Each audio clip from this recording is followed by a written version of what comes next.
Njagala mpulira engoma ez'amaanyi nga babaaniriza nga bwe mujja. Amiina nnyo. Mpola mpola. Bannange nga tusanyuse okubalaba bannange siwulira ngalo. Mukulu kuffe. Abange nga tweyanzizza tweyanzeege. Twakoze kaki? Bannange ndaba oba siraba. Mukulu labira ddala ffe tutwo.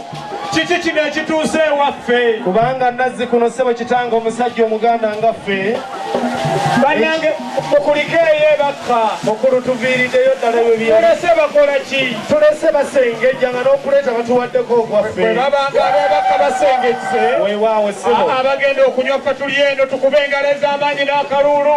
Era ssebo si kusengejja kwokka. Iye. Tutegeeredde ddala nga Vivian gwe tunonye yabadde ano n'amazzi wano. Mazima. Tuleetedde ddala amatogero tebaddamu okudda ku luzzi gonna tugaleetedde ddala gananyweebwa emyaka 10. Owangi. Wangi dadi. Wabitegeerwa ki ebyawano? Senga yambuulirako. Oleesa amazzi omwana g'abadde ankimira. Era baabo batikkula mu ntikkula eyaffe yennyini. Ate mwana wange n'ogaleetera mu nsuwa ezaffe ziri zinnansangwa.